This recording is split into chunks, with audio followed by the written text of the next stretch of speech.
Have you ever wondered if the life you're living right now is the one you would have chosen, if you were truly awake when you made the choice? What if you've never actually met your real self?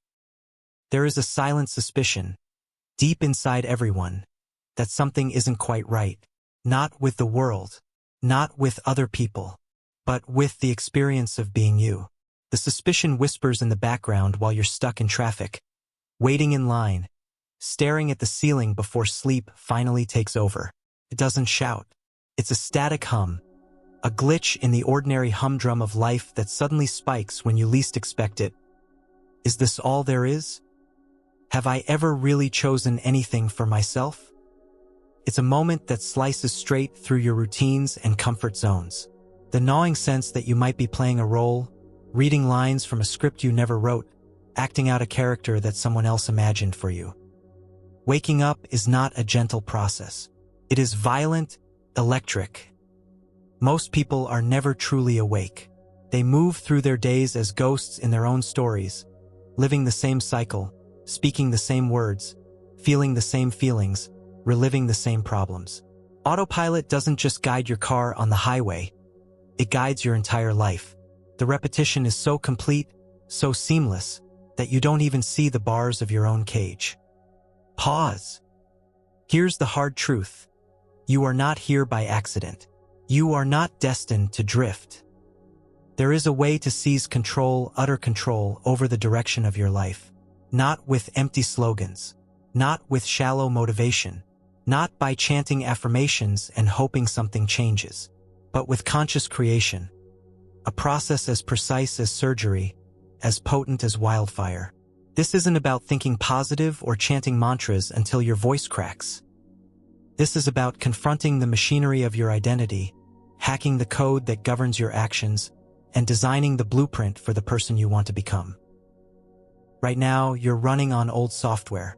The days blend together because you're living on patterns you inherited, not choices you made. You wake up and become the person you've always been, not the person you could be. Here's the paradox. You are both the jailer and the prisoner. You hold the keys, but you've forgotten what they unlock. Look closer. Every time you feel a flash of inspiration and then watch it die under the weight of routine, that's your old programming at work. Every dream that fades by lunch, every resolution that dissolves before February, every plan that falls victim to the monotony of the ordinary, that's not your fault. But it is your responsibility. This series is not gentle. This is not a pep talk. This is a blueprint for conscious creation. In the next 12 chapters, everything you know about self-identity, action, and potential will be broken apart and reconstructed. We will not seek comfort. We will not look for easy answers. Each moment is designed to confront you with a glitch in reality, to force your mind off autopilot, to shatter the spell of unconscious living. Why do your days feel like reruns you can't switch off? Why does every effort at change collapse under the weight of who you were yesterday? Why do you feel as if you're living someone else's blueprint, dreaming someone else's dreams, chasing someone else's definition of success? Every day you wake up is a chance to author a new story, not to find yourself, but to create yourself. The greatest lie you've been told is that your identity is fixed, that you are a sum of your past, a collection of old choices and ancient memories. Here is the truth. You are unfinished. You are not a finished book, but a blank page. The most dangerous words in the English language are, "This is just who I am." That phrase locks you into a coffin made of comfort, nailed shut with routine. There is another way. You are about to see the code behind your character. The framework for this transformation is not mysterious. It is a method, a mechanical process. We'll begin by exposing the autopilot paradox, the invisible hand that steers your choices before you even know you're making them.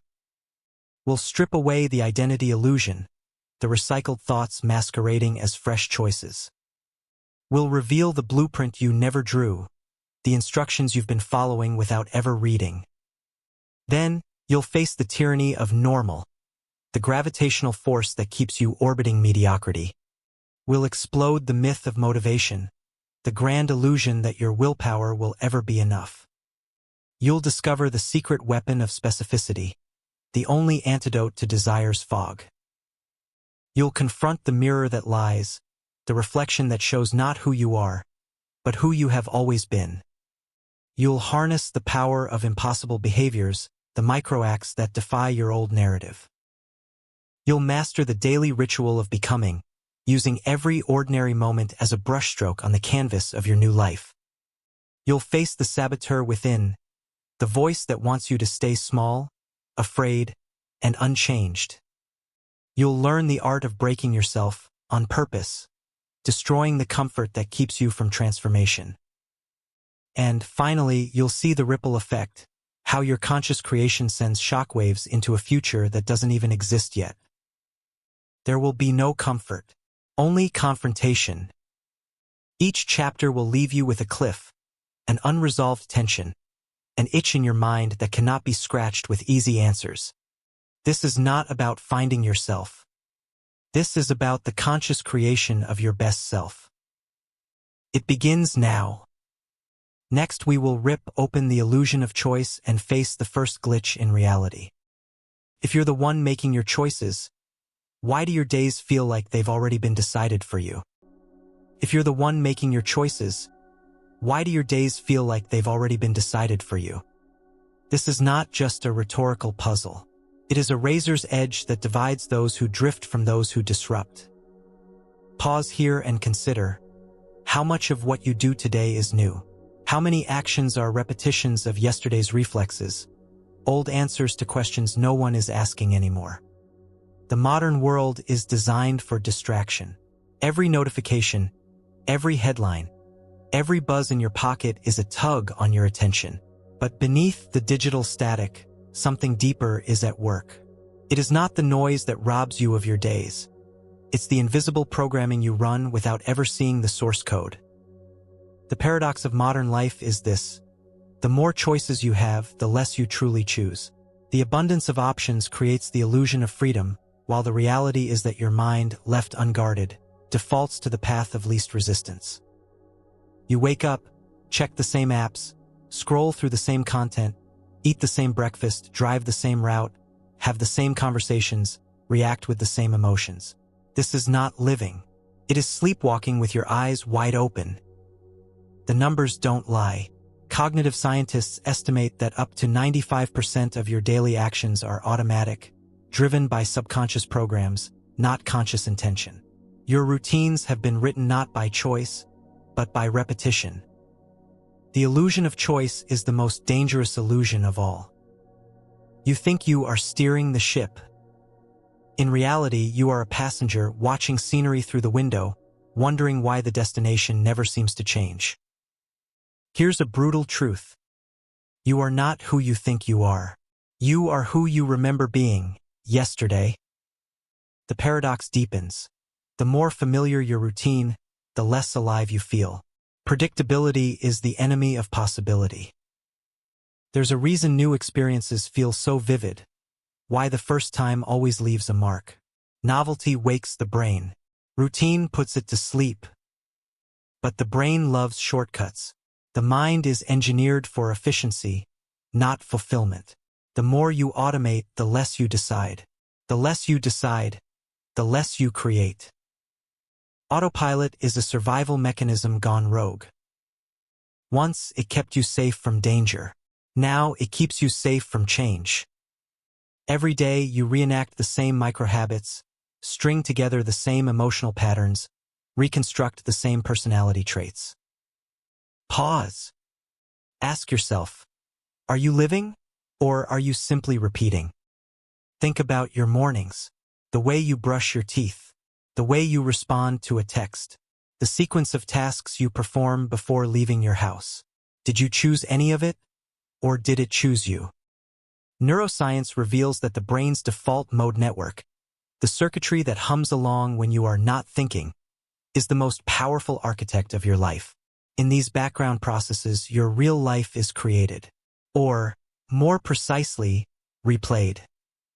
Every belief, every value, every fear, every expectation. Most of it is not conscious. Most of it is inherited, imitated, absorbed. You've been given a menu of choices, but the chef is invisible, and you didn't write the recipes. The paradox of autopilot is that it makes life easy, but it erases the possibility of something extraordinary. Safety and sameness are cousins. They promise security, but deliver stagnation. When you repeat, you don't grow. When you operate on autopilot, you don't create, you imitate. Pause again. When did you last do something for the very first time? When did you last shock your system out of predictability? Most people never do. They stay within the boundaries of what is known, safe, routine. Autopilot is seductive. It promises ease. It delivers invisibility. If you want to step into conscious creation, you must first recognize where autopilot has stolen your agency. The blueprint for your days is not neutral. It is a prison, decorated with the wallpaper of comfort. To escape, you must begin with disruption. Ask impossible questions. Break rituals. Reverse routines. Do what feels unfamiliar, especially when it feels pointless. Discomfort is the gatekeeper of all new creation. No one else can do this for you. The paradox remains. You are free to change at any moment, but only if you wake up to the fact that you've been sleeping all along. The process is ruthless. It exposes every place you've chosen ease over evolution. It reveals every moment you've surrendered choice for convenience. But here's the first crack in the illusion. If your days feel like reruns, it's because they are. If your life feels like someone else's script, it's because you never picked up the pen. Next, we will pull back the curtain on the identity you've inherited, those thoughts you recycle, the personality you didn't choose, the self that is more memory than mastery. Now that you see the autopilot at work, can you really trust even a single belief about who you are? If you just discovered that 90% of your thoughts are recycled from yesterday, can you trust even a single belief about who you are? This is the glitch at the core of your existence, a reality-bending contradiction hiding in plain sight. The world tells you that you are unique, that you are special, that your identity is a masterpiece painted across time. Yet every day you replay the same thoughts, feel the same emotions, reach for the same reactions, like a needle stuck in the same groove of a record you don't remember choosing. People cling to the story of self. You use your name, your past, your preferences, your victories, your failures. You decorate your identity with memories and emotions, stacking evidence for the prosecution. This is me, this is who I am, this is how I act. But underneath the decorations, there is only one question that matters. Where did these stories come from? Pause. Your mind is a living museum, but the exhibits are not curated by conscious choice. The collections, your beliefs, your self-image, your worldview were acquired mostly by accident. Your earliest stories about yourself were written by someone else. Parents, teachers, friends, the background static of culture. The words that shaped your identity were spoken long before you understood their power. Now, years later, those ancient scripts remain untouched. The mind, so eager to save energy, copies yesterday's patterns into today. If you don't interrupt the process, your entire sense of self becomes a ghost.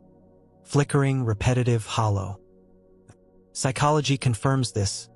Up to 90% of your thoughts are repeats from yesterday and the day before and the day before that. Pause and feel that tension. If most of what you think is recycled, what makes you unique? The identity illusion is not just about thoughts. It infects everything. Your values, your ambitions, your self-doubt, your hopes. What you call personality is often a series of practiced responses, not authentic choices. Every day you answer to the same name, but are you really the same person? Is your identity a living, breathing force or just a collection of echoes? People fear losing themselves, but they never question whether the self they're clinging to was theirs in the first place. Pause. Think about your strongest beliefs. Which ones did you choose, and which ones did you inherit? Look at your deepest fears. Did you manufacture them, or did they seep in through the cracks in your experience? You are told to be yourself. But what if yourself is just an unexamined pile of yesterday's leftovers, dressed up as destiny? No one wants to think of themselves as unoriginal, as recycled, as programmed by forces they can't see. The ego resists this truth. It flares up in self-defense. I'm different. I'm special. I know who I am. But the evidence is everywhere. You pick up a phone and reach for comfort, not because you want to, but because you've always done it. You feel a wave of irritation at the same trigger, not because it's meaningful, but because it's familiar. You chase validation not because it's real, but because your identity was sculpted to crave approval long before you could question why. Pause again. Your mind is not a democracy. It is a dictatorship run by routines, habits, and old stories. The identity illusion is the greatest con ever pulled. You mistake repetition for reality. You mistake familiarity for truth. Even your memories betray you. Neuroscience reveals that every time you recall an event, your brain rewrites it, coloring it with current emotions and new biases. You remember not what happened, but what fits the story you're telling yourself. That story becomes your cage. The mind's obsession with certainty is a form of self-sabotage. The more convinced you are of who you are, the less likely you are to change. The tighter you grip your identity, the harder it becomes to escape its gravity. You repeat the same arguments, hold the same grudges, nurture the same wounds. Each day, the grooves deepen, and your sense of self becomes more rigid, less alive. Pause. What if everything you know about yourself is simply a habit in disguise? The pain of change is not the pain of becoming someone else. It is the pain of letting go of who you never were. People confuse comfort with truth. But comfort is not a sign of authenticity. It is a sign of repetition. Every time you say, I can't, or I always, or that's just me, you are casting a spell, a self-fulfilling prophecy rooted in the past, projected into the future. The more certain you are about who you are, the less room you leave for who you could become. Pause. Let discomfort grow. Every major breakthrough in human potential comes from questioning the old self. But the mind hates uncertainty. It prefers a bad story over no story. So it clings to the identity illusion, because nothing feels more terrifying than a blank page. Here is the truth that most people will never face. You are not a static identity. You are a living system capable of radical change, rapid adaptation, and total reinvention. But only if you're willing to destroy the illusion first. Next, we will confront the uncomfortable reality. If you've spent your life following someone else's instructions, but never read the original blueprint, how can you build your best self? Before you can consciously create a new self, you must first see the old self for what it really is, a recycled script. The brain is lazy, but awareness is ruthless. The moment you notice a pattern, you introduce chaos into the cycle. The illusion begins to fracture. Each time you pause to question a belief, a behavior, a reaction, you weaken the spell. But the mind fights back. It wants closure. It wants identity. It wants something to cling to. That is why most people will never escape. Because facing the identity illusion means accepting that much of what you call me is not real. It is borrowed, recycled, repeated. The blank page terrifies because it demands authorship. Most would rather edit the old script than write a new one. But conscious creation begins here, with the courage to let the old self die, and the audacity to write the new self with intention, not repetition. You are not a character in someone else's play. You are the playwright, the director, the audience, and the stage. But only if you claim that power. You must stare down the illusion, expose every lie you inherited, every mask you wear, every memory you mistake for destiny. You are not your thoughts. You are not your feelings. You are the awareness that can choose new thoughts, direct new feelings, create a new identity. Pause and let that truth sink in. Every moment of awareness is a crack in the illusion. Every act of questioning is an act of revolution. You are not meant to be a copy of your past. You are not condemned to recycle. The old self is comfortable, but it is not complete. The new self begins in discomfort, but it leads to freedom. Next, we will reveal the blueprint you never drew, the set of hidden instructions you followed your entire life without ever seeing them, the original architecture of the self that's been lost to time, imitation, and habit. How can you build your best self if you've spent your life following someone else's instructions, but never read the original blueprint? Now the stakes are even higher. You have seen the autopilot at work. You have felt the identity illusion begin to fracture. The only way out is forward, straight into the heart of the design. How can you build your best self if you've spent your life following someone else's instructions, but never read the original blueprint? This question lands like a stone in a silent room. There's an instinct to turn away, to reassure yourself that your life is built on your own choices, your own values, your own design. But underneath, there's a tremor, a suspicion that maybe, just maybe, the structures of your life, your personality, your entire identity are assembled from parts you never chose. Most people live in houses built by invisible architects.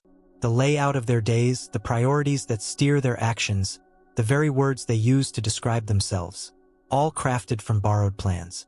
Childhood, culture, authority, fear, approval, each one handing you another page, another instruction, another non-negotiable.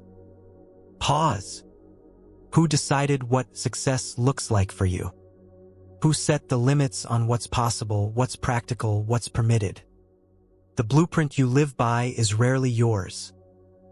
You inherit instructions the same way you inherit language. Before you ever formed a conscious goal, you were absorbing what to want, what to fear, what to pursue. The process is so subtle you mistake it for your own will. Society hands out blueprints like birth certificates. Be responsible. Be realistic. Chase comfort. Win approval. Don't stand out. Each line written by someone with their own story, their own limitations, their own fears. You accept these lines, stacking them into the foundation of yourself, never questioning who first held the pen. Pause again. Have you ever asked yourself where your ambitions came from? Was it inspiration or imitation? So much of what you chase, status, security, attention, admiration, are echoes of blueprints drafted by hands long gone, voices long silenced, patterns so old they feel like destiny. You build your days on routines shaped before you were conscious enough to question them. What you eat, how you speak, the way you solve problems, how you handle fear, what you expect from love, what you accept from others, layers upon layers, all constructed before you had any say. Most people never see the original blueprint. They spend their lives renovating a house they never designed, patching cracks, redecorating, painting over walls they never chose, all the while never stepping outside to see the structure as a whole. It's not your fault, but it is your responsibility. Pause. There is a more brutal truth underneath. Even the blueprints you consciously choose are often colored by the desire to fit in, to be approved of, to be loved, to be safe. Peer into your desires, really interrogate them, and you'll often find the fingerprints of someone else's fear. Why do you want what you want? Who benefits if you achieve it? What if your most persistent dreams were never really yours? Pause. The modern world sells infinite choices, but it punishes anyone who dares to color outside the lines. This is the contradiction. You are told to be unique, to follow your passion, to create your destiny. Yet every force, school, family, social pressure, even your own brain, pushes you toward conformity, predictability, safety. You are programmed to want what others want. Mirror neurons, social validation, tribal acceptance.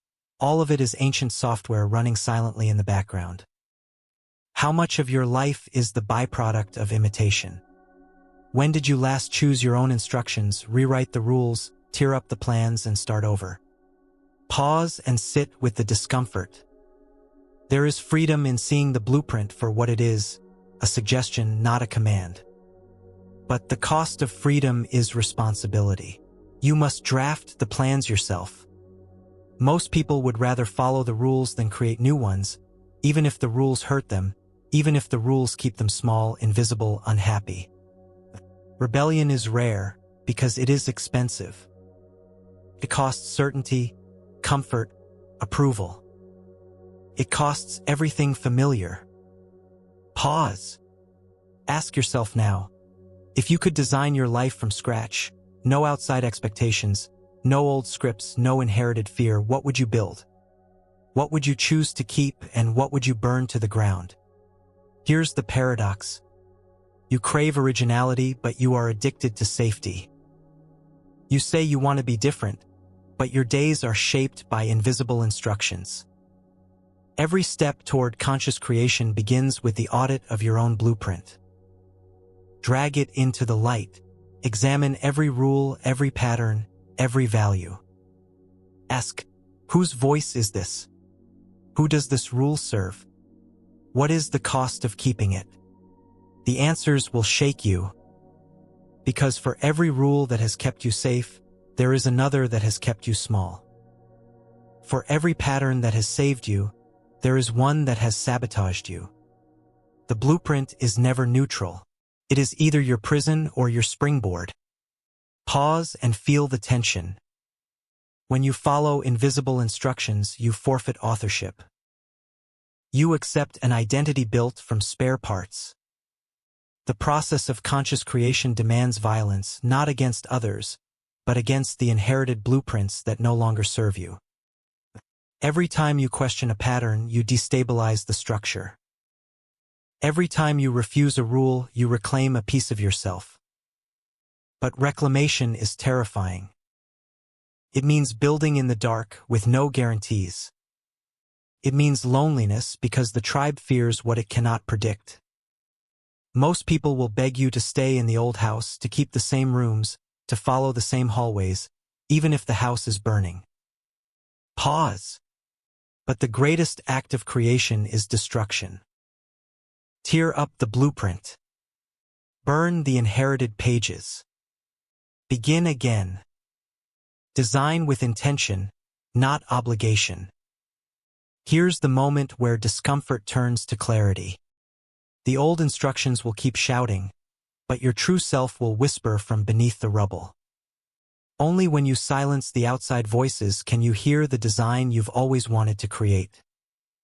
Ask yourself relentlessly, does this belief serve me, or does it serve someone else's agenda? Does this rule make me more alive or less? What am I willing to lose to become who I might be? Pause. Reclaiming your blueprint is an act of rebellion. It is the decision to reject every version of yourself that was forced, coerced, or inherited. It is the painful honesty to admit that comfort is often compliance. You cannot create your best self from someone else's instructions. You cannot innovate while imitating. You cannot build your highest potential with the bricks of borrowed fear. Here is the invitation. Audit your beliefs. Challenge your habits. Rewrite your rules. Nothing less is sufficient. The cost is the destruction of the old self. The reward is the possibility of a self you have never met. Next, we will confront the next rupture in reality. Now that you've glimpsed your unclaimed potential, why does the world fight to keep you ordinary? The architecture of your life is in your hands now. Are you ready to burn the old house to the ground and sketch the first lines of your new foundation? The only limit is the courage to question, the nerve to reject, the commitment to create without apology. Everything changes the moment you step outside the blueprint you never drew. Now that you've glimpsed your unclaimed potential, why does the world fight to keep you ordinary? There is a force more powerful than gravity holding most people in place. It is not the laws of physics. It is not a lack of talent or opportunity. It is the silent, relentless pressure to be normal, to conform, to shrink your edges so you fit the container handed to you by the world. Every society worships the idea of uniqueness, but rewards those who blend in. You are told from childhood to be yourself, to follow your dreams, to express your truth, until your truth threatens the status quo. Then the invisible hand of normality clamps down. It squeezes potential until it's small enough to manage. Pause. What is normal, anyway? It is the average of everyone's fears, the sum of all compromises, the comfort zone masquerading as wisdom. Normal is the great equalizer. Promises safety. It demands obedience. It insists that you limit your ambition, dull your talents, mute your voice, edit your desires. You might think the greatest threat to your best self is failure. But the real enemy is normality, the slow suffocation of your uniqueness. Think about how quickly the world reacts when you step out of line. If you speak too boldly, you're called arrogant. If you try something unconventional, you're called foolish. If you pursue a dream outside the script, you're warned of disappointment, mockery, loneliness. The moment you begin to stretch beyond the limits of normal, resistance appears. It comes from family, friends, colleagues, sometimes from strangers, always from yourself. Normality is policed by the tribe, enforced by invisible laws, protected by your own habits. Pause and feel the tension. Ask yourself, how many times have you hidden your ambition to avoid making others uncomfortable? How often have you lowered your standards so you wouldn't stand out? What have you abandoned because someone told you it was unrealistic, impractical, unwise? Normal is not neutral. It is a suppressive force. It is the echo chamber that rewards imitation, the gravitational field that bends your potential into predictable shapes. The world punishes deviation not because it is dangerous, but because it is unpredictable. Society survives on certainty. The individual thrives on possibility. The two are at war. The moment you announce a new goal, the world will test you. Who do you think you are? Why can't you be content? Don't you know what happened to people who tried before? The warnings come disguised as concern, as love, as practical advice. But the subtext is always the same. Don't leave the herd. Don't disrupt the narrative. Don't make us question our own choices. This is the tyranny of normal. It doesn't just demand conformity in action, it invades the mind. You internalize the limits, police your own boundaries, censor your imagination. How many of your most radical ideas died before you ever spoke them aloud? How many dreams did you abandon in private, afraid of public rejection? Pause. The normal self is a shadow, an echo, a copy. It is the version of you that plays small so others feel big, that shrinks back so the group feels safe. It is a compromise that never ends. Normality is not just about following rules. It's about absorbing expectations until you mistake them for your own. You think you're making choices, but every decision is filtered through the need to be accepted, validated, included. Normal becomes the cage you decorate with comfort, routine, predictability. You stop asking what you want. You start asking what will be tolerated, what won't upset anyone, what will keep you inside the invisible walls. This is the cost of normal. You trade potential for acceptance, innovation for imitation, greatness for peace. The most dangerous prisons are the ones you never see. You laugh at the right jokes. You agree with the group, even when your instincts rebel. You abandon your edge, your wildness, your risk, all for the fleeting safety of approval. Pause. This is the truth most people refuse to face. The more normal you become, the less alive you feel. Every act of conformity drains you. Every act of suppression shrinks you.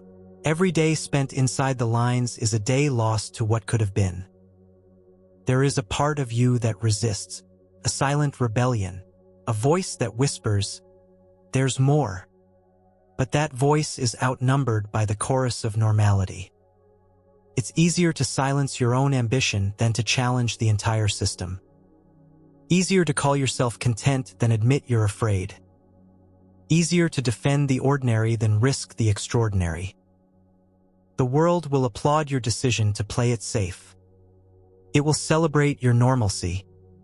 It will decorate your cage with praise, trophies, degrees, titles, likes, hearts, shares. Also, you never question whether you could have been something else. Pause.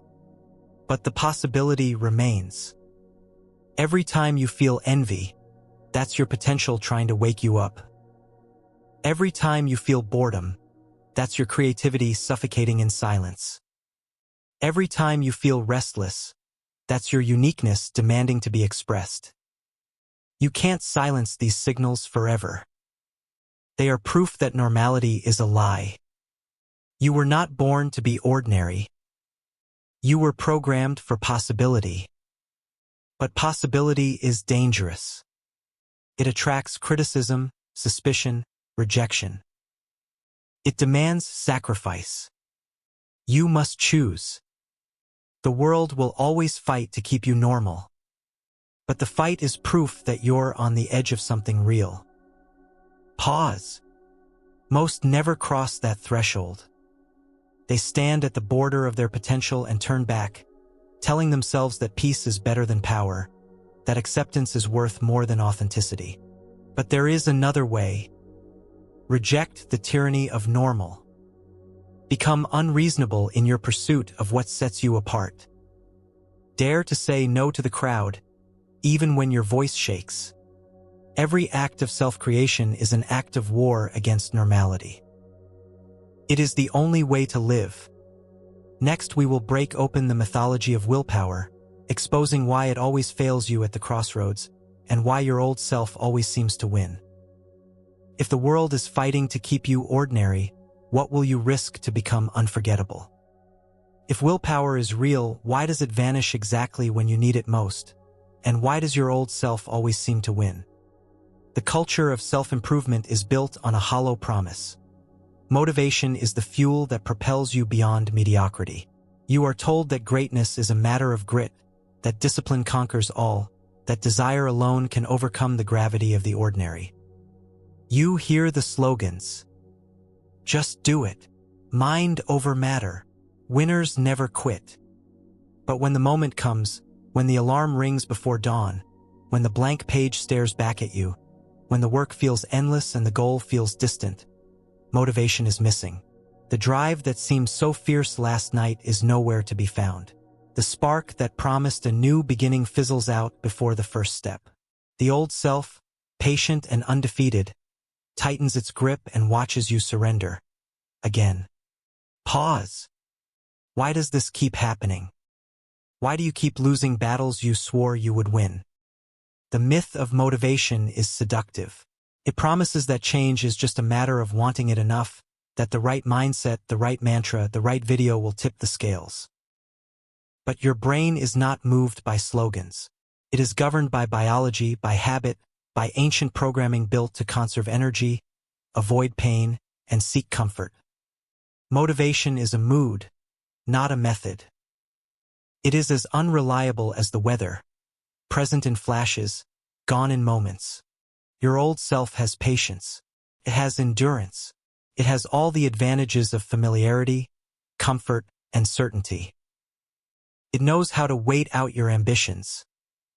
Motivation may start the engine, but only identity keeps you moving. Pause.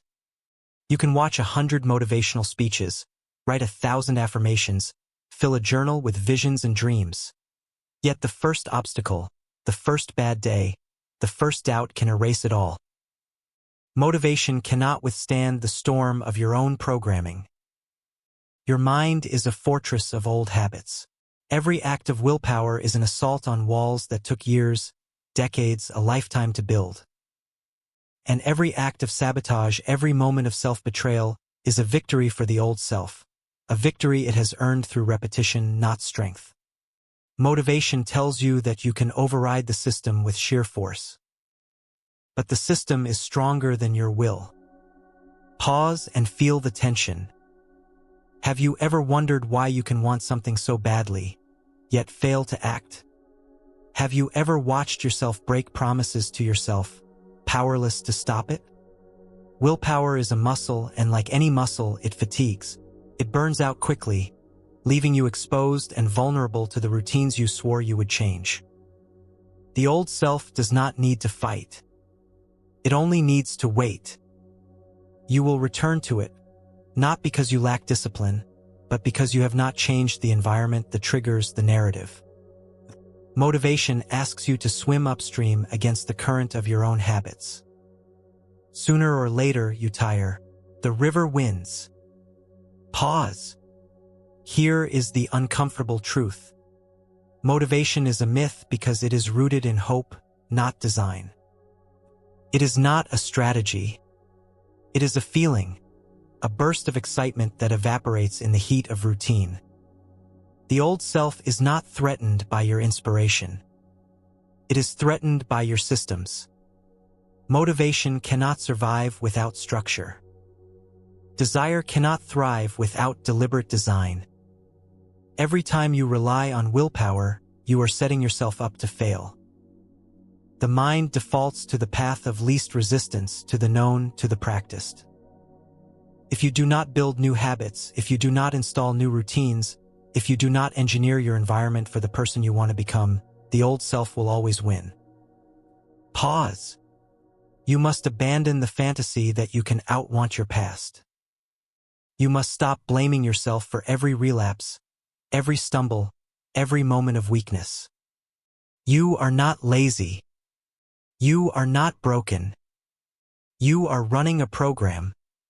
And until you rewrite the code, you will always return to the default. Motivation is useful only as a spark. Creation demands fuel, a power source that does not depend on mood or emotion. Discipline, contrary to popular belief, is not the iron will to resist temptation, but the willingness to design your life so temptation never arises. If your phone is the enemy, leave it in another room. If your friends encourage your old self, limit their influence. If your environment makes your new self impossible, change your environment before you try to change your mind. Pause. Most people wait for motivation to arrive before taking action. But action is the trigger. Action generates momentum. Momentum creates results. Results generate desire. The cycle feeds itself, but you must take the first step without permission from your emotions. If you wait to feel ready, you will wait forever.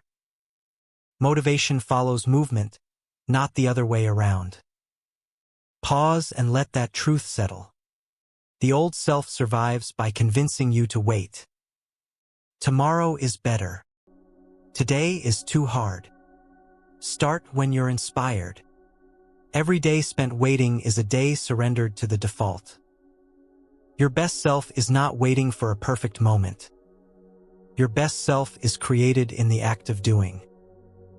You do not become your best self by wishing. You become by building. Pause. Motivation will let you down. Systems will not. If you design your days to make your new self inevitable, the old self has nowhere to hide. If you create habits that make your old behaviors impossible, you will not need willpower, you will need only awareness.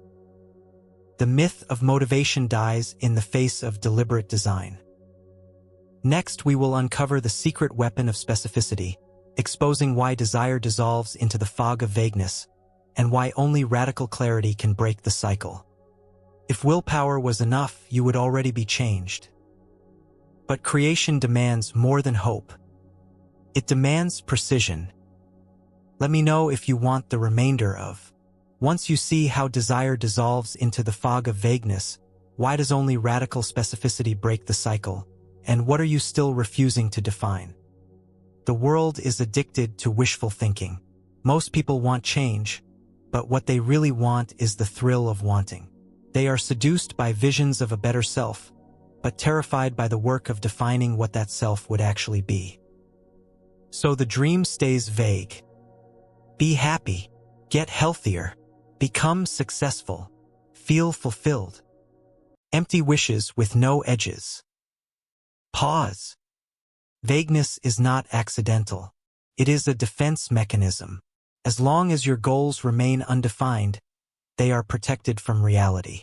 As long as you never describe exactly what you want, you never risk the pain of missing it.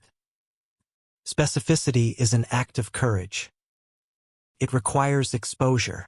It demands clarity.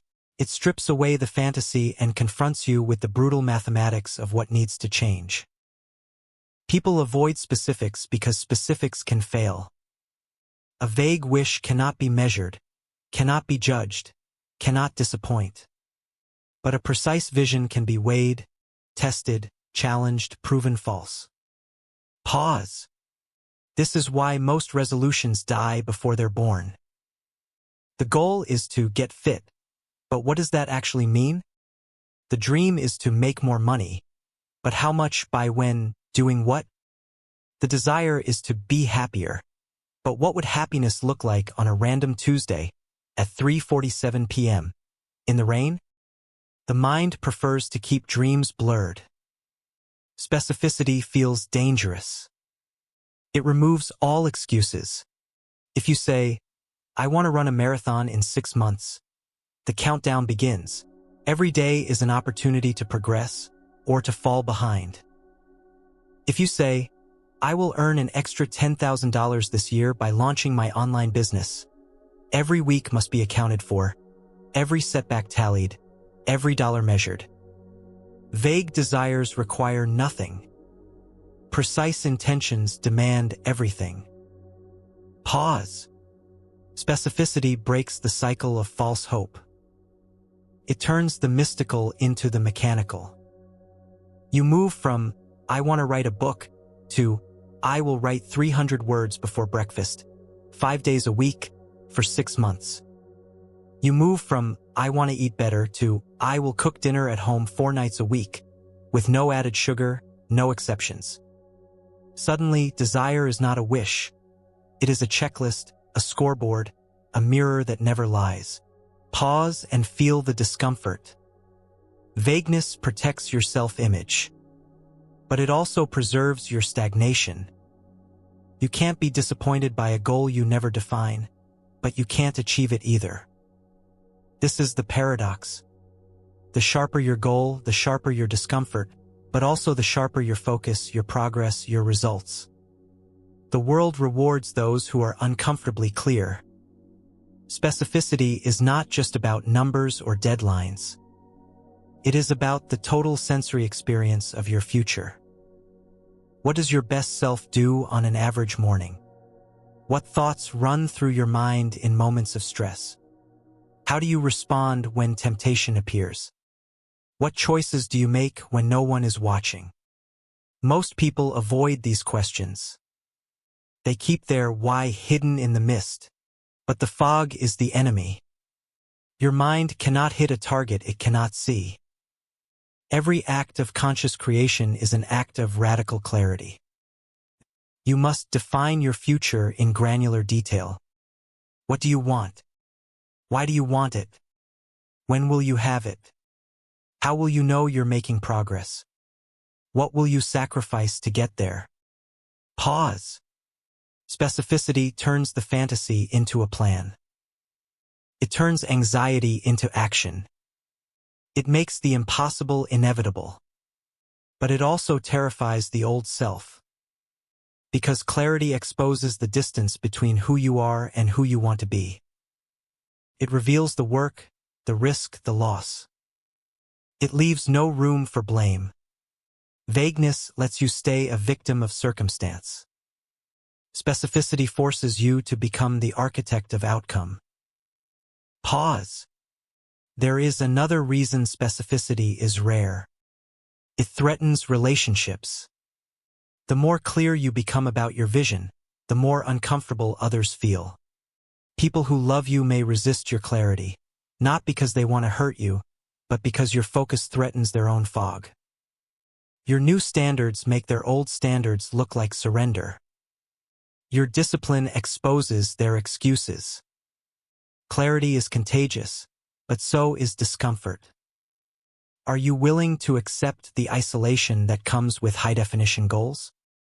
Are you ready for the loneliness of being the only one who knows exactly what you want? Pause. You cannot have both comfort and transformation.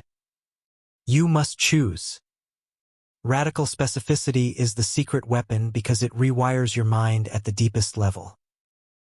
Neural pathways are shaped by clarity, not by hope. When you visualize in detail, your brain fires as if the achievement is already happening. Your body responds. Your focus sharpens. Your energy reorganizes around the goal. Every system in your life begins to align with the new vision. But only if you dare to define it. Pause. Vagueness is a slow death. Clarity is the only antidote. Audit your wishes. Scrub them until they are unmistakable, unambiguous, undeniable. Every goal must be so clear it feels inevitable. Every dream must be so specific it can be measured, tracked, scheduled, reviewed.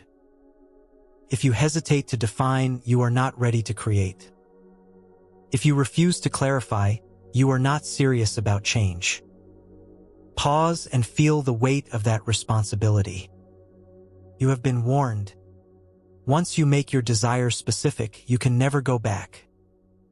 You can no longer blame the world. You can no longer complain about fate. You either move forward, or you face yourself as the only obstacle left. Next, we will turn to the mirror that lies, confronting the invisible beliefs that distort every reflection, and asking if you're seeing your true self or only the ghost of who you used to be. If you're still refusing to define what matters, ask yourself what you're really protecting. The only safety is in the fog. But nothing grows in the dark. The light of specificity is relentless. What are you still afraid to see? If your mind is shaped by invisible beliefs, how can you ever be sure you're seeing your true self in the mirror, or are you just seeing the ghost of who you used to be? Stand in front of a mirror and look. What stares back is not just a face. It is a story you've been telling yourself for years, sometimes for decades. The story feels solid, inevitable, unchanging. Feels like truth. But is it? Pause. You do not see yourself with your eyes. You see yourself through the lens of beliefs. Those beliefs are old, mostly unexamined, layered thick by experience, repetition, trauma, praise, ridicule, family, society, history. By the time you are grown, you have assembled a filter so dense, so absolute, that you could look at your own reflection and still not recognize who you really are. Ask yourself, when you look in the mirror, do you see possibility or limitation? Do you see potential, or do you see the sum total of past failures? Do you see an identity open to change, or a character locked into a script you didn't write? Pause. Most people live as prisoners of their reflections. The mirror is a judge and a warden, delivering the same verdict over and over. You can't. You always. You never. You're not enough. But who wrote those sentences? Who gave the mirror permission to define you? The mind is a projector.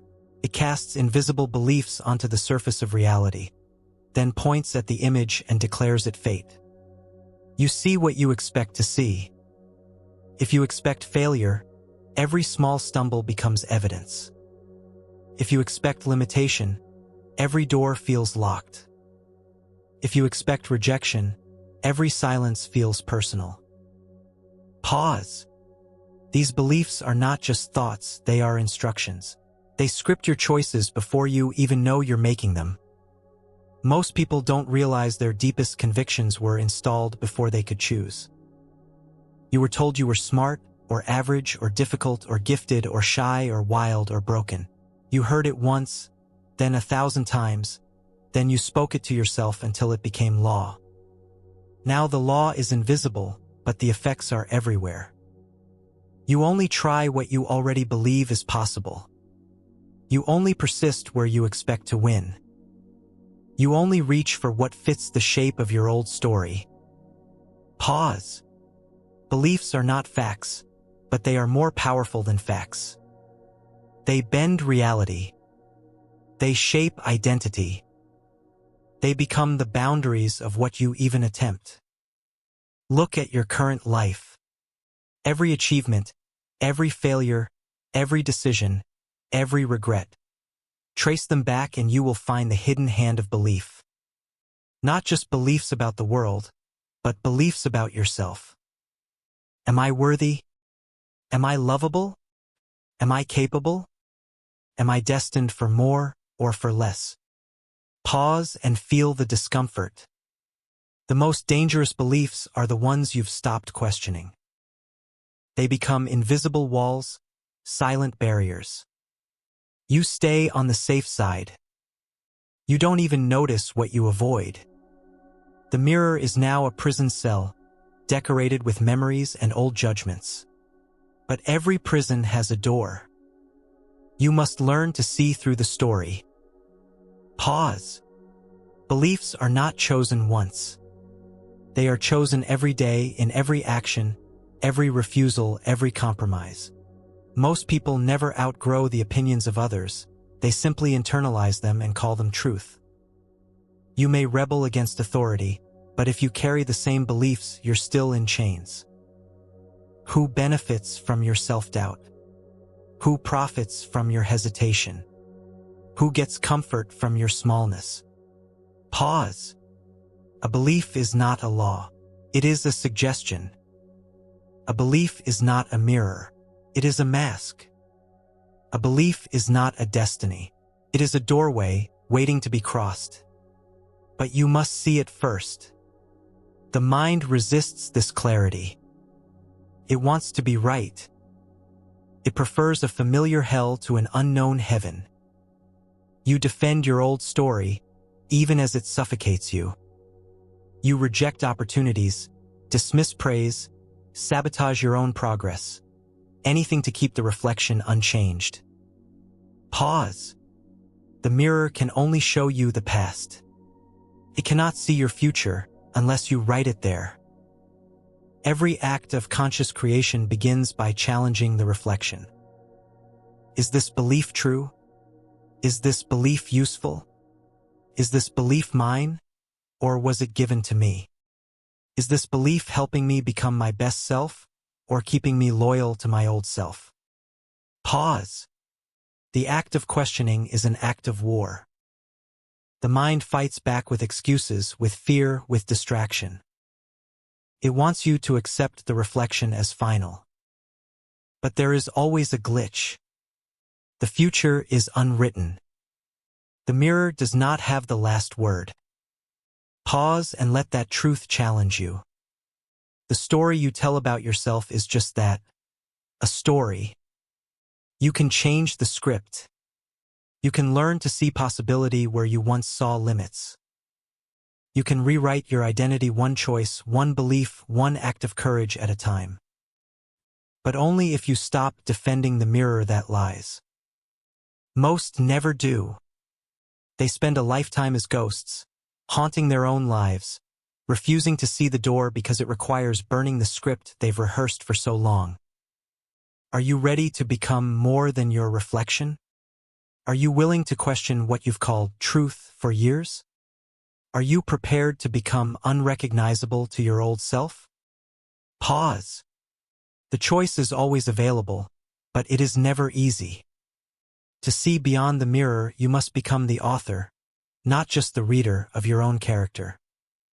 Next, we will test the limits of what is possible, not by waiting for permission from your reflection, but by acting as if you have already become the self you once believed was impossible.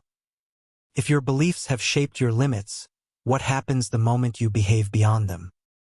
The mirror may show the ghost, but only your actions can create something living. What happens when you step out of the reflection and into the world, behaving as if the future is already yours? Pause. Are you willing to find out? After realizing your identity is fluid, why do you still act like it's set in stone?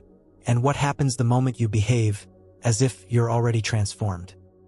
It is one thing to recognize that your identity is not fixed. It is another to live as if this is true. Most people have glimpses of possibility, moments where they imagine another way of being, a different attitude, a bolder approach, a fearless decision. But the gravitational pull of the familiar always brings them back. You tell yourself, that's just not me. You label boldness, discipline, artistry, or power as something for other people, not for you. But here is the glitch in reality. Identity is not a cause. It is an effect. You are not waiting to become the kind of person who does extraordinary things. You become that person only by doing those things first. Pause.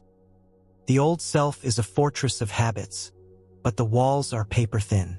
One act of impossible behavior can expose the whole illusion. Do the thing your old self calls impossible. Make the phone call. Say no when you always say yes. Wake up at 5 a.m. when you've always said you're not a morning person. Speak up when you're used to silence. Act as if, not as a fraud, not as a lie, but as a declaration. I am the kind of person who does this now. Pause. This is not fake it until you make it. This is act it until you become it.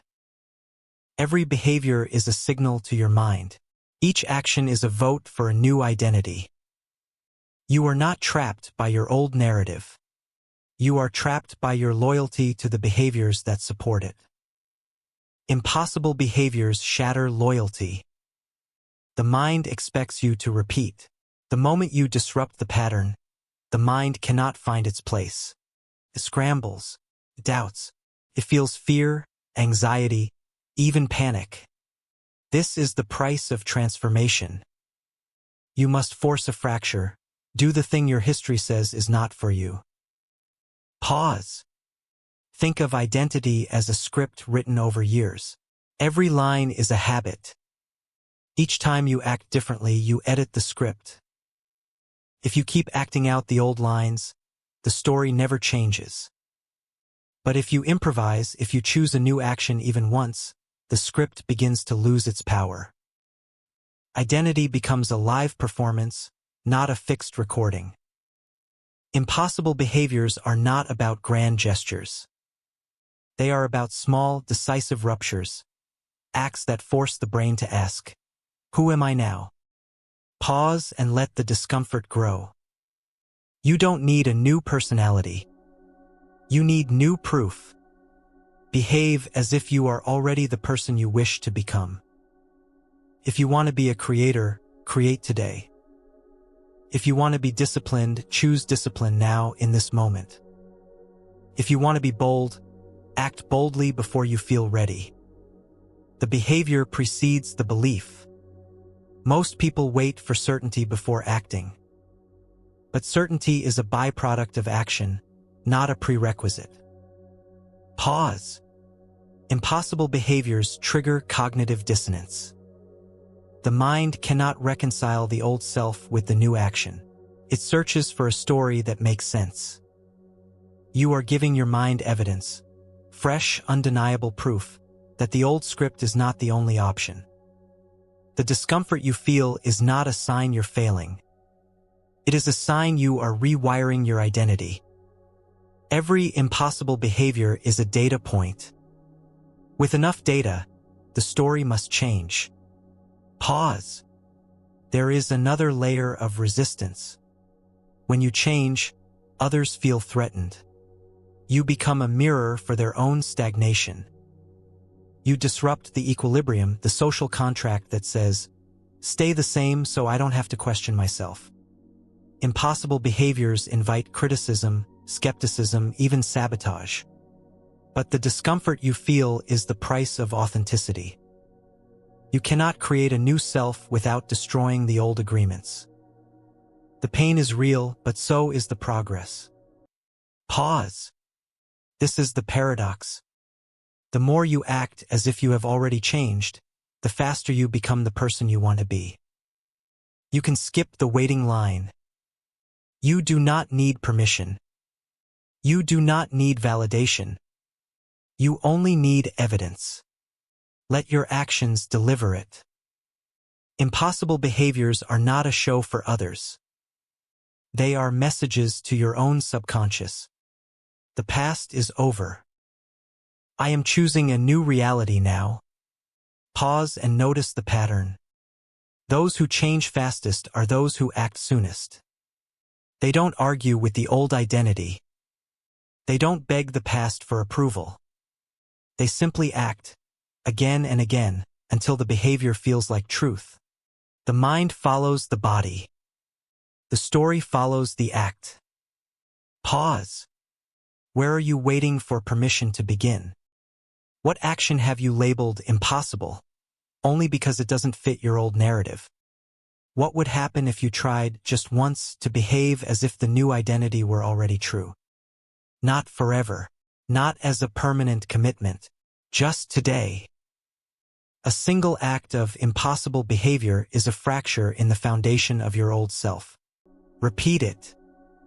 The fracture becomes a fault line. Soon the entire structure must change. Pause. The future is written in the language of impossible actions. Those who wait to become ready will never start. Those who start, especially when it feels false, will become. Next, we will look at the daily ritual of becoming, using every ordinary moment as a deliberate brushstroke, painting your new self into reality, and asking how many more days will you spend painting the past before you start painting the future. You are not your old self. You are the sum of what you choose to do next. What impossible thing are you willing to try right now before the story catches up? Pause. You might not recognize yourself after. If every day is a brushstroke on the canvas of your life, how many more strokes will you waste before you start painting on purpose? This is the crossroads no one can escape. Change is never a single event. It is never one speech, one crisis, one burst of energy. Real transformation is found in what you do when no one is watching, when the world is silent, and only your habits remain. Most people want breakthrough. Few have patience for ritual. But ritual is where your future lives. Pause. The ordinary day is the most overlooked force in the universe. It is the setting for every major victory, every quiet defeat, every small act that tilts the scales of identity. People obsess over peak moments, graduations, awards, announcements, breakthroughs. But your life is built from what happens between those moments, not during them. The ordinary day is not neutral. It is your arena. Each choice, no matter how small, is a brushstroke. Brushstrokes become patterns. Patterns become identity. You will not become extraordinary by accident. Pause. The new self does not appear in a flash of inspiration. It is assembled, piece by piece, through daily practice, repetition so consistent, so ordinary, it feels invisible. Most will miss this. They will chase the extraordinary, neglect the ordinary, and return to the old self each time. They will waste brushstrokes, painting yesterday's story over and over, convincing themselves that tomorrow will be different, while today looks exactly like yesterday. Pause. But for those who understand the ritual, every day is a new canvas. The first act of becoming is designing your day to fit your future, not your past. You cannot create a new life with the rituals of the old self. Ritual is not superstition. It is not habit for habit's sake. Ritual is the deliberate engineering of identity. It is the act of deciding what gets your time, your focus, your energy, before the world decides for you. Pause. What is your ritual upon waking? Is it random, or is it a signal to your mind that you are someone new? Do you move your body as the old self did, or do you set a new standard before the sun rises? Do you let your mind drift, or do you sharpen it with intention, focus, deliberate input? Most people hand their mornings to chaos, checking devices, absorbing noise, replaying problems. What if you seized the first hour, the first 15 minutes, even the first 5 breaths, and made them sacred? What if you declared, through ritual, "This is who I am now," before doubt has a chance to answer? Pause. The daily ritual is not just about productivity. It is about becoming. You are always becoming something. If you do not choose, the world will choose for you. Every decision, every repeated act, is a vote for the person you will be tomorrow. Pause and let that truth settle. Who are you voting for? Is it the old self, the one who delays, doubts, defers, defends comfort at any cost? Or is it the new self, whose days are assembled from small acts of clarity, discipline, vision? Transformation is not what you do occasionally. It is what you do repeatedly. Every day is a rehearsal for the future. Brushstroke by brushstroke, you are building a masterpiece, or painting over greatness with routine. Pause. How many more days will you hand to the autopilot? How many mornings will you give to old habits before you design a new ritual, a new rhythm, a new story? Change is found in the mundane, the way you tie your shoes, the way you greet the mirror, the way you respond to a setback. There is no neutral act. Every act is a declaration. What do your days declare about who you are? Pause. Ritual creates resilience. In moments of chaos, uncertainty, or pain, you will default to the level of your rituals, not the height of your ambitions. The new self is forged in boredom, discomfort, repetition, effort. This is not glamorous, but it is invincible. Most people lose their way not because of crisis, but because of drift. They let days slip by, each one a wasted brushstroke, until the masterpiece becomes indistinguishable from the background. Pause. But each day can be reclaimed. Begin with one ritual. Write a page before breakfast. Move your body before the world asks for anything. Speak gratitude before checking the news. Plan your hours before distractions arrive. Guard the gates of your mind. Feed yourself the ideas and energy of the person you are becoming, not the person you are leaving behind. Pause. Ritual is not rigidity. It is freedom.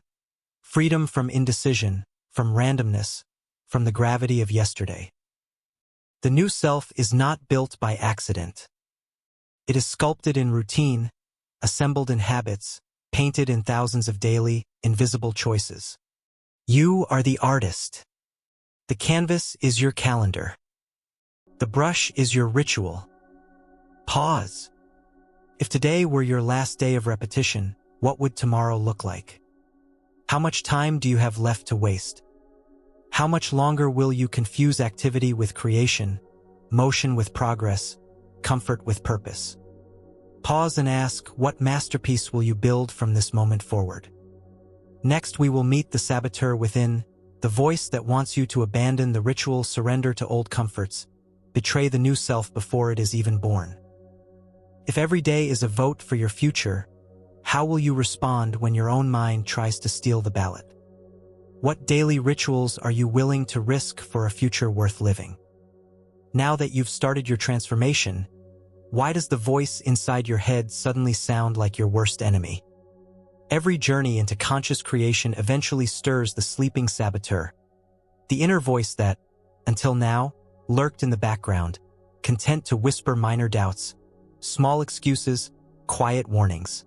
But the moment you begin to break free from the old self, the volume rises. The voice is no longer a whisper. It becomes a force of opposition, armed with 1,000 arguments for why you should stop, slow down, give up, or go back. This voice is not an accident. It is not evidence that you are broken or weak. It is the predictable byproduct of change. Pause. The mind is designed for stability, not transformation. The old self has been in charge for years, sometimes for decades.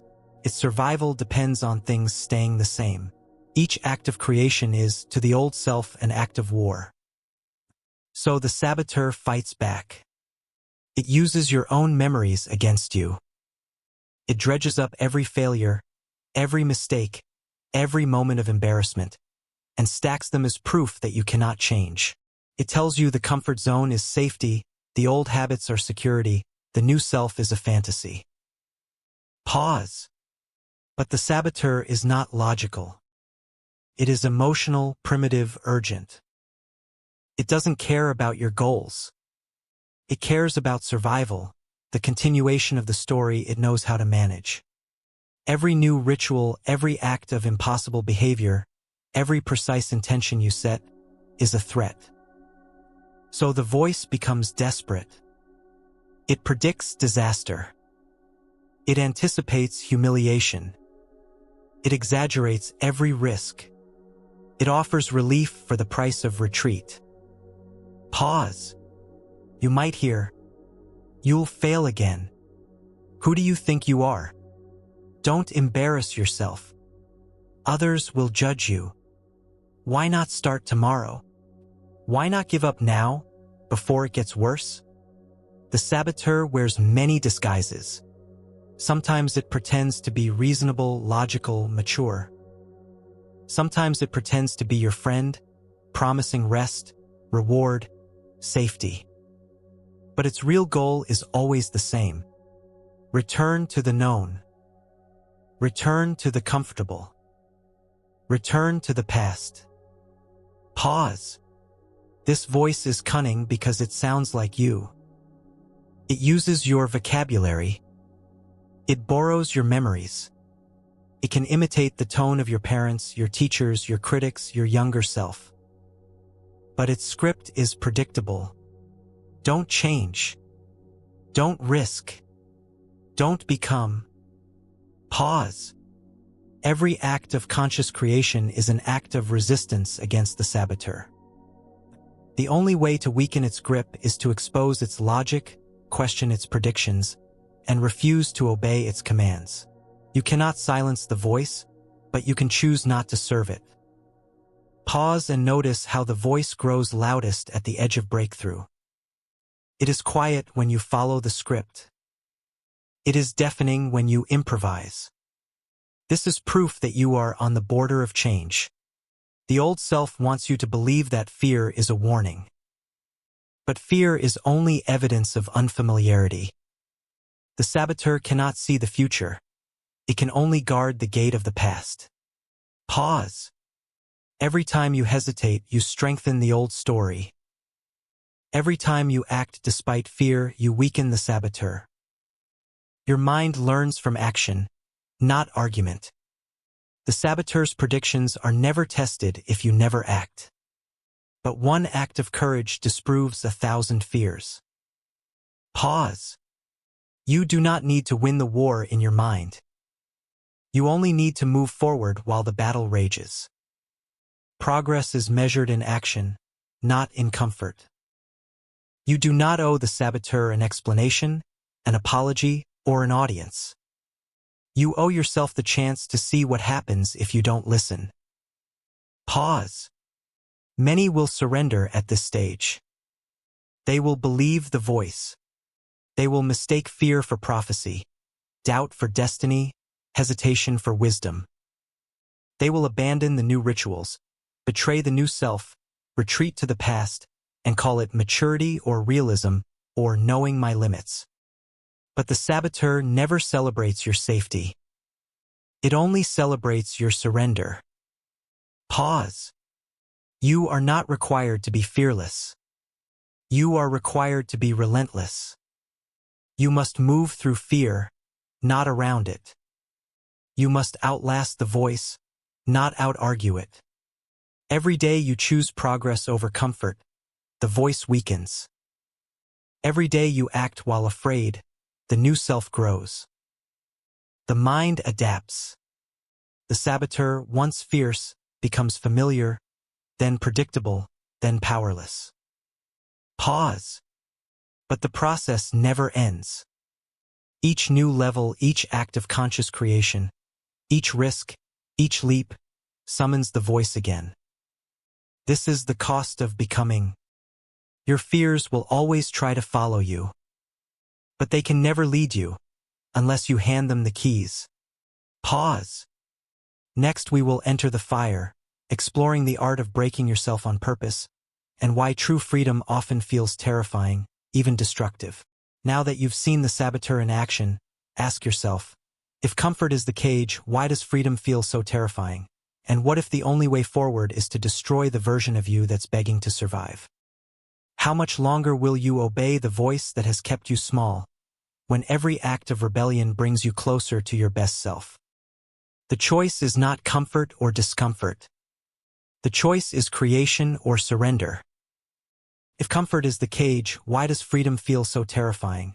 And what if the only way forward is to destroy the version of you that's begging to survive? You've followed the rituals, fought the saboteur, felt the tremors of new possibility. Now you stand on the threshold. There is no map for what comes next. Only an abyss where the old self dissolves and nothing has replaced it yet. The mind recoils from this void. Comfort whispers that you've done enough, that you should be grateful, satisfied, cautious. But the deepest breakthroughs demand destruction, not mere adjustment. Pause.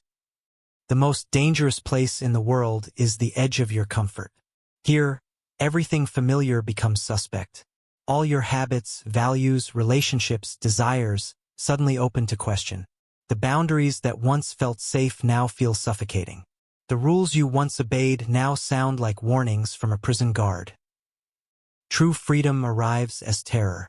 Not because you're in danger, but because there are no more instructions, no more scripts, no more guarantees. This is where most turn back.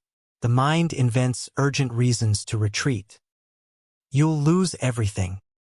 No one will understand. You'll become someone unrecognizable. Pause.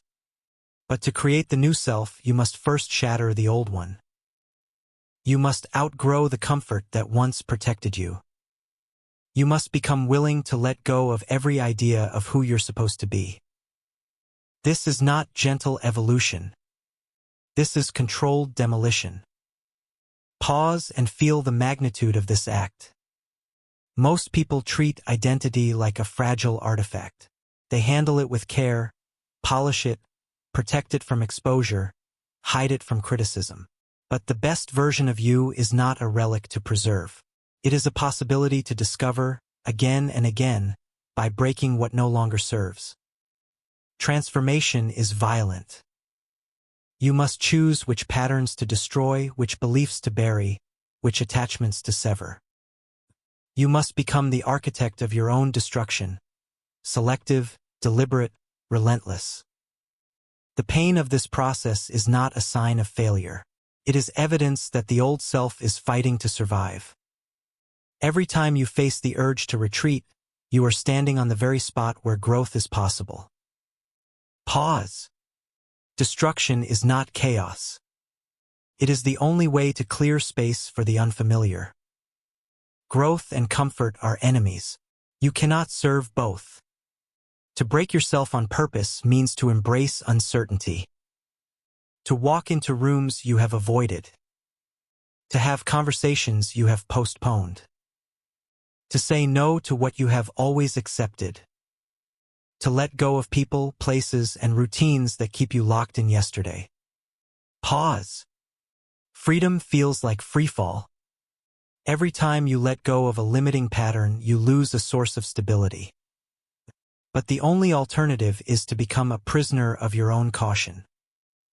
You cannot tiptoe into transformation. You must leap, knowing the net does not appear until you're in the air. Pause and consider. What are you still holding on to? Which version of yourself refuses to be buried? What comfort would you rather die with than risk losing? The honest answer is always uncomfortable. Most will pretend not to know. But the moment you name it, you put the old self on notice. Destruction can be as simple as breaking a habit or as profound as ending a relationship, abandoning a belief, resigning from a job, changing a city, discarding a reputation. Destruction is not random. It is precision surgery on the soul. The new self cannot thrive in the soil of the old. You must uproot, tear out, dig deep. Pause. The stories you defend most fiercely are usually the ones you most need to break. People like me can't. It's too late to change. I'm not the kind of person who... These are just my limits. These are not facts. They are the walls of your cell, camouflaged as wisdom. Every belief is breakable. Every limit is a story. Every comfort is a choice. Pause. To break yourself on purpose is to risk everything for the possibility of something more. Most will never attempt it. They will repeat their rituals, protect their routines, defend their patterns, and call it knowing themselves. But those who do, who risk the loss of certainty for the chance to create, are the only ones who ever experience true freedom. Pause. Destruction is not the end. It is the birthplace of the new. What you clear, you create space for. What you let die, you give permission to be reborn. Next, we will face the ultimate paradox. Now that you've shattered your old reality, how will you live knowing every action can bend the future? Not just for you, but for everyone who follows your lead? Are you willing to pay the price of true creation, knowing that the old self will haunt you, beg you to come back, seduce you with comfort, all to keep you from the unknown? The only way forward is through. What are you willing to destroy to become who you might be? The future belongs to those who refuse to keep building on the ruins of the past. Now that you've shattered your old reality, how will you live knowing every action can bend the future? Not just for you, but for everyone who follows your lead? Most people believe their choices end at the edge of their own lives, but every act of conscious creation is a stone thrown into the pool of possibility. The ripples spread, touching shores you will never see. There is no such thing as a private decision. Everything you do is a message to the world about what is possible, what is allowed, what is worth trying. Pause. You are not only the architect of your own experience. You are an origin point. The future does not arrive as fate.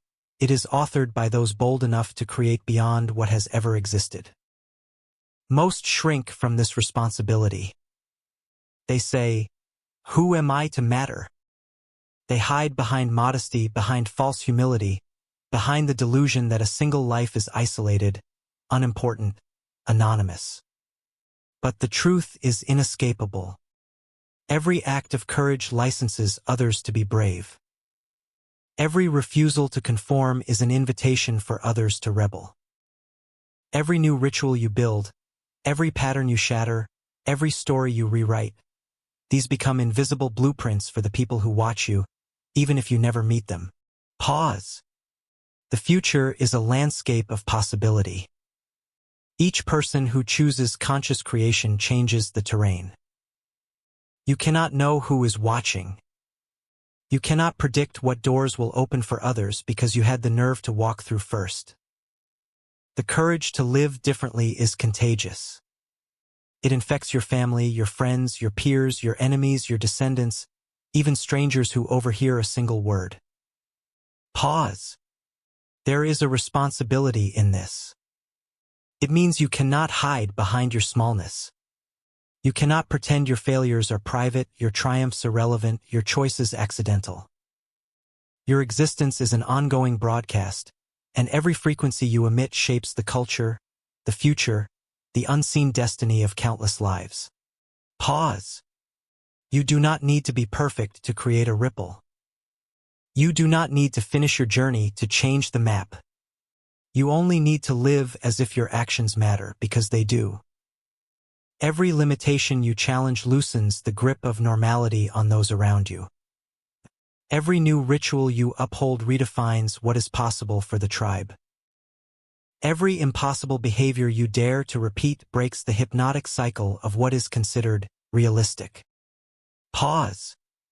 The old world is always held together by silence, by compliance, by a consensus that refuses to imagine anything new. But every culture, every movement, every revolution began with someone who dared to live as if the future could be different. Not with slogans, but with behavior. Not with hope, but with evidence. Not with fantasy, but with the deliberate construction of the impossible. Pause. How many futures have never arrived because someone surrendered to comfort? How many lives never changed because someone obeyed the voice of the saboteur? How many dreams stayed invisible because someone was too polite, too careful, too normal to disrupt the script? Pause. But the opposite is also true. The moment you behave as if a new self is possible, the moment you design your days for what has never existed, the moment you burn the old blueprints and create a new one from scratch, you open a door in reality itself. Others see it. Some resent. Some ridicule. Some try to shut the door. But some step through. Some become architects of the future alongside you. The ripple grows. Pause. This is the legacy of conscious creation. Not fame, not recognition, but the silent, unstoppable multiplication of possibility. You change the world by changing yourself. Not because you are a hero, but because you are a node in the network of destiny. Your bravery becomes a permission slip for others. Your refusal to settle becomes a model for rebellion. Your rituals become traditions, then cultures, then revolutions. Pause. There is a paradox here. As always, the more you focus on your own creation, the more you alter the world around you. The ripple cannot be stopped. Once the stone has left your hand, it is impossible to predict where the waves will reach. But they will reach. The future will be bent, reshaped, remade by you and by those who follow. Pause. So now, the final question. What future are you authoring right now in the privacy of your choices? Who will thank you, curse you, follow you, rebel because of you? Which blueprints will survive, and which will be burned by your example? Pause. The world is waiting for the evidence that the impossible can be done. The only question left is whether you will throw the stone. What reality will you create for yourself, and for everyone who wakes up because you dared to break the loop of unlived potential?